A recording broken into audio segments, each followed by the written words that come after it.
Okay, so the biggest part of our installation for our coilover conversion for the FK8 FL5 shock is the most difficult part is going to be cutting off this perch. This is where we're going to show you how we do this to cut off the perch, and then you can take it to your mechanic, and then they can have an idea of what we do, and then they can do it on their own.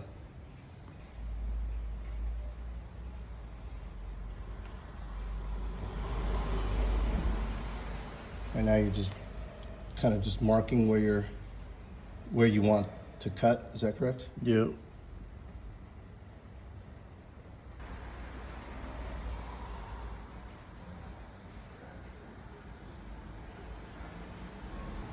I just try to make a straight line going across the bottom. So if you go right here, the bottom of the line is your bottom point right here. This is the other part. So you go from here and you make your line go around right here. So it's like almost a straight line, but I mean, I'm not making the straightest line, but like that. Oh, so like from this point to this point. This point, you try and make a straight line. So then when you're cutting it, because the perch is crooked already, from here to here, this is taller than this. So I try and go from here to here and make a straight line going around. So when you go to cut it, it'll have a straight line like this right here. The best that it's because the perch is crooked. You gotta remember, the perch on this side is always gonna be crooked because it's lower on this side than it is this side, no matter what. Okay. And then the way our perch is, it angles up. Right. So then it angles up to the... Right. It's using just a straight cutoff wheel? Cutoff wheel, die grinder, with a cutoff wheel. Okay. With the cutoff wheel, got it.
On that last part, that was kind of like at a weird angle. You were just cutting from like hole to hole. Yeah, right here. Yeah, from hole to hole, and right there. Just because the lip's higher on this side, so you can't really get the grinder blade in there. So you just cut through a little bit and then wiggle it with a pair of pliers. Right middle section, just break it right off. Okay, cool. Okay, so for this, we're gonna want a vise. So anyway, You don't have to have a vise. But the thing is if you get it, if you do something, wrap it with something, or if you have the plastic pieces that normally go over it so it doesn't scar the center of the shaft, because if you scar the shaft, it's not gonna work the way you want it to work. yeah, that's no good.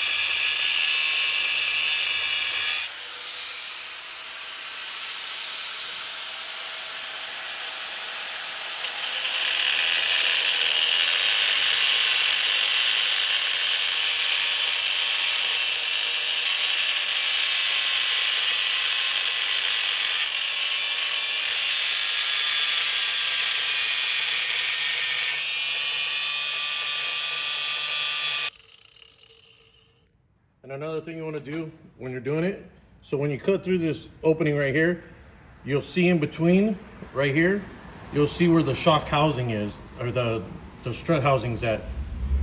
You don't want to cut through that. See that little spot right in there? You'll see where it's thin right here.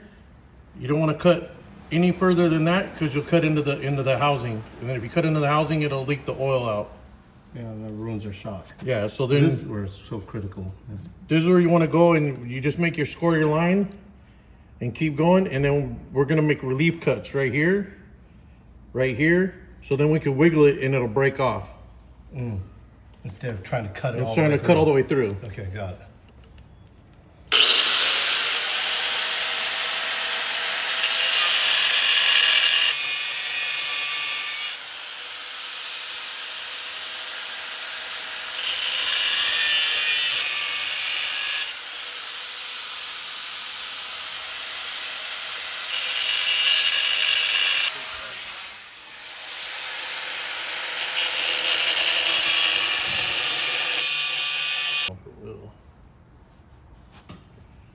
Let's see, it's gonna fight me.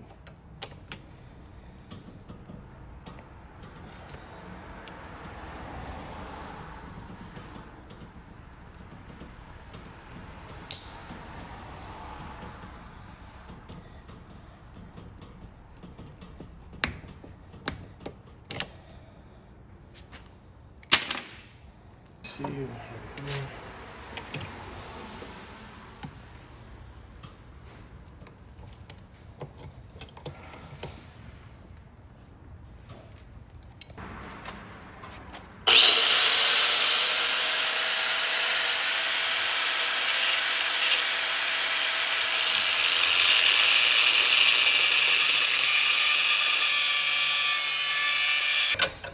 So before, we hear it on the comments and stuff like that about, when we're cutting, we saw the shock moving up and down.